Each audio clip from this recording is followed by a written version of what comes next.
Bonjour à tous, on se retrouve aujourd'hui avec Flo après le WCQ de Nîmes. Alors il va nous présenter un peu ce qu'il a joué et la perf qu'il a réalisée là-bas. Donc à Nîmes, j'ai fait un score de 6-1-1, j'ai joué Orcust, j'ai fini 5ème à l'issue des rounds, et à l'issue du top cut, donc j'ai gagné le tournoi.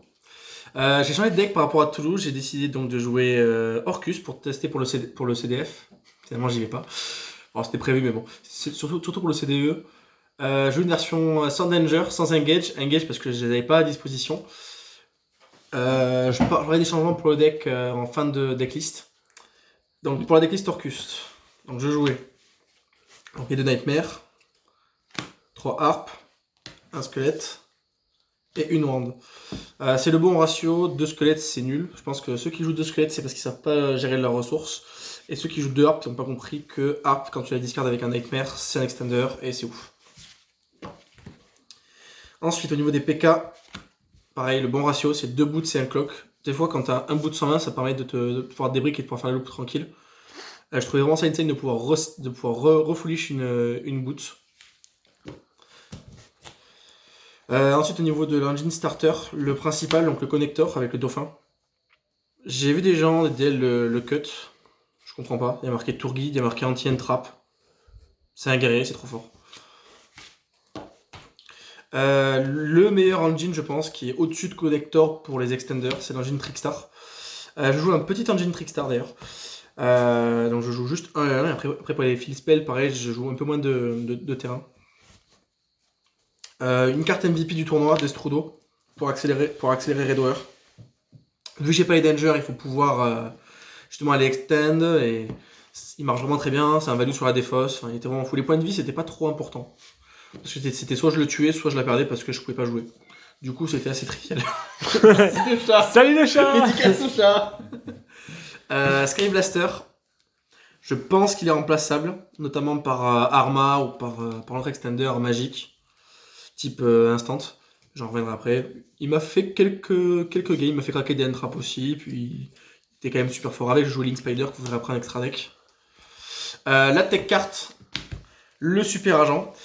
Pourquoi super agent? En fait, il y a des moments en fait où le rota, j'avais tout le temps rota plus connector, et je voulais l'extender en plus qui soit tutorisable. Et le super agent, en plus de faire Typhon, il faisait vraiment un bon taf. Quasiment 60% de chance contre certains decks de se résoudre, même en blind, donc il était vraiment très fort.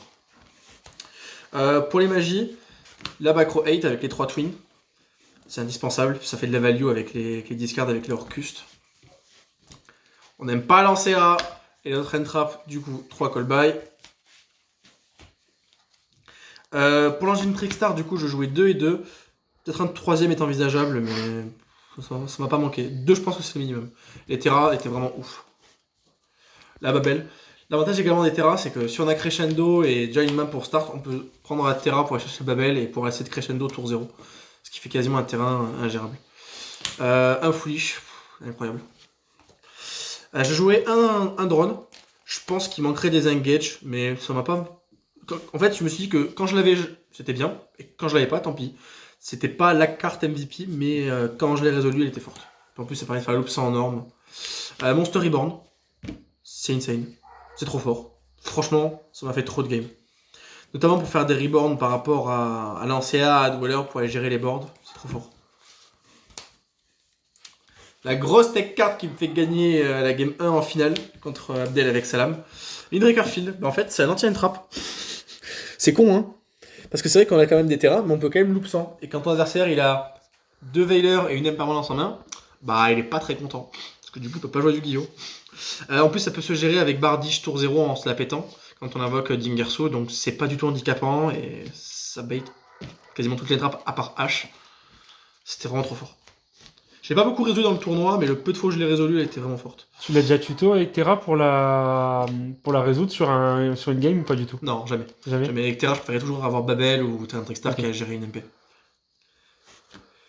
Cependant, je pense que contre SS, le move est ok en supposant que tu puisses quand même faire ta loop. Si tu ne peux pas faire ta loop, il faut pas la tuto. Ok. Le ratio PK, les 2 Fog et la Brigandine. C'est trop fort, putain, faut bannir Redware et ça, c'est trop fort. Ensuite, je joue 2 Crescendo. Il y en a qui en jouent qu'un. J'en joue 2 parce que j'aime bien faire Crescendo pendant le tour adverse. Et souvent, il y en a encore un peu de grind parce que je tue pas, parce que je suis un joueur plutôt contrôle bizarrement. Et j'aime bien prendre mon temps. Et souvent, la deuxième arrive bien en clutch au grind. Une bonne carte également dans le tournoi, c'est les seules trappes que je joue 3 impermes, dans le sens où en fait ça peut aller casser des boards et ça peut gérer Dweller selon la position. Elle m'a fait quand même pas mal du bien.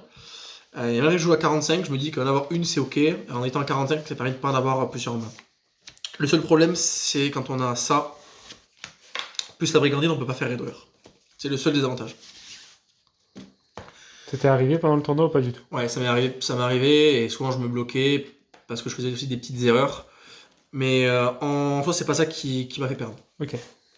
Je reviendrai après sur les loses. Alors, les stratèques, donc du coup, le Redoer, trop fort. Les 2 Dingy. Je joue une Link Spider pour aller avec le drone et avec le Sky Blaster. Je pense que c'est largement cotable. Je l'ai sorti une paire de fois dans le tournoi, mais c'était vraiment pas ouf. Tu penserais jouer quoi à la place de Spider Je jouerai des moteurs pour instant de fusion. J'en parlerai juste après. Ok, mais donc du coup, pas de Sky Blaster. Sky Blaster, non. Au pire des cas, il y aura juste ces 2 tokens. Et avec 2 tokens plus un autre Dark, on peut faire barre Odige, donc c'est pas dérangeant. Ok. La Kagari, parce que sinon le drone il est nul. Pardon, pas Kagari. Email Jagger As Gagari. Et ça te dérange pas d'avoir une Kagari des fois quand tu joues contre SS qui est déjà au cimetière et qui peut lui donner des ressources? Il a pas le temps, il est déjà mort. Ok. Non, par contre, le grind game contre SS, il est dégueulasse. Genre, il a pas du tout un bon grind game, il suffit juste de pêcher Twin Twister et il est mort. Je joue une game contre Pierre Massia à la round 8.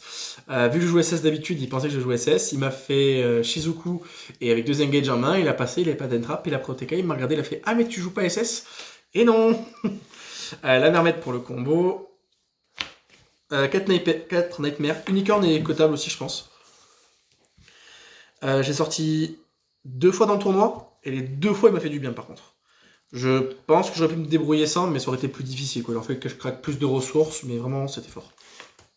Notamment contre Thunder. En plus, Thunder va être plus populaire un peu par rapport à Knoxville. à Knoxville. Je pense que c'est un deck aussi qu'il va falloir réfléchir pour le CDF et pour le C2 notamment. Parce que je sais que les Français sont pas très fans de Thunder. Par contre, les Italiens sont très fans de Thunder et au C2 il y en aura. Le Bardiche, c'est ça qui fait le deck. Alors, merci à la team à la dernière minute parce que je suis un tocard. J'ai joué que 2 Galatea. Et en fait, la 3ème, je la fais tout le temps. C'est trop fort. Puis ça met 2ème contre Orcus. Donc merci à la team. Je pense qu'avec 2, je gagne pas le tournoi. Largement. Longirsu qui fait plein de choses et qui est trop fort contre Salam. Et un monsieur pour faire des OTK parce qu'il y en a besoin. Et dans le combo, en fait, on peut faire soit un combo pour Go First et donc faire Bardiche, etc.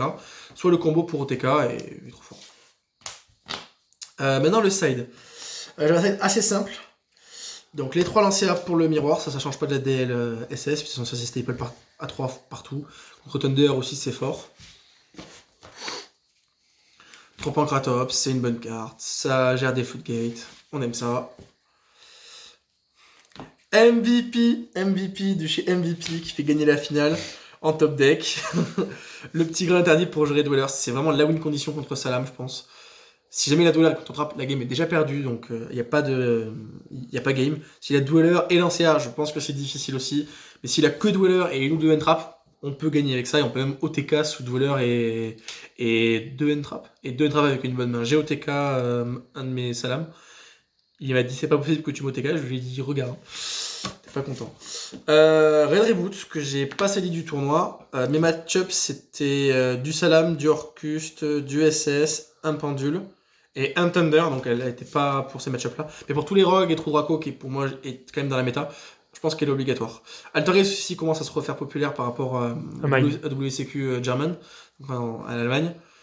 Donc je pense que c'est une bonne carte, etc. pour gérer tous ces decks-là, tous les decks Rogues. Surtout au CDF aussi, il y en aura beaucoup. Les 2 Typhoon, Entrap contre Pendule qui gère et punit SS. Je l'ai résolu une seule fois parce que j'ai bougé qu'une seule fois, mais elle était forte. Tu l'as résolu sur multi-roll, Typhoon, on est d'accord? Oui, j'ai tout le temps sur multi-roll. Et la non-MVP du tournoi, c'est Order. Alors, si c'est quelqu'un d'autre qui la joue, qui la pioche, il est meilleur, mais si c'est moi, je la pioche pas. Du coup, c'est bien dommage. Pour les changements de la DL, je pense qu'il faut jouer Instant Fusion. Il y a Avery Foster et je sais plus qui, un mec de sa team, qui ont fait une remarque, c'est que quand on fait la loupe, en fait, et qu'on prend Lancia ou Dweller, on se retrouve sur ce setup-là, en fait. Donc avec la Galatea en link. Et ce qu'on peut faire, c'est qu'on peut faire instant fusion, faire Winda, parce qu'on a la flèche, faire Winda parce qu'on a la flèche, et du coup, derrière, on va faire le petit Dingersu, qui va l'équiper si on a de quoi banni, mais normalement il n'y en a pas, puisqu'on est tour 0. Et en fait, là, on a une Winda qui va pas être pop, et qui va faire le même effet que Lancia ou Dweller au match-up qui va jouer de Lancia ou Dweller. Du coup, on va dire que c'est un contre indirect à Dweller et à Lancia, et je pense que c'est trop fort, en plus d'être un extender avec instant. Ça peut vraiment faire gagner des games, je pense que c'est plus fort que Red Hour, parce que c'est un extender plus un contre. Je les ai pas joués parce que j'avais pas la place et j'ai build un peu à l'arrache. Il y aura une grosse dédicace à ce qui m'a aidé à faire la TL. Merci à random.org. Tu tapes un nombre entre 40 et 60 et tu joues le nombre de cartes.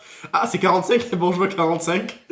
On pose des questions binaires avec 0 et 1 pour savoir si on joue Midori Kerfield. 0 on la joue pas, 1 on la joue.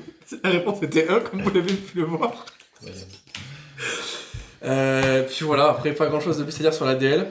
Ouais, j'ai affronté 3 Orcus, 3 Salamarondes, 2 Orcus, 3 SS.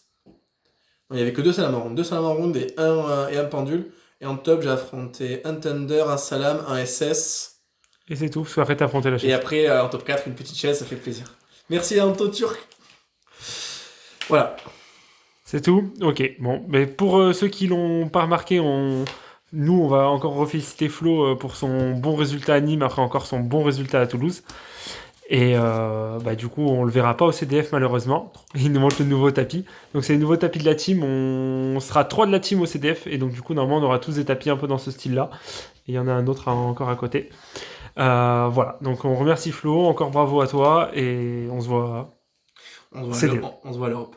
On se voit là. Allez, bonne journée tout le monde. Abonnez-vous.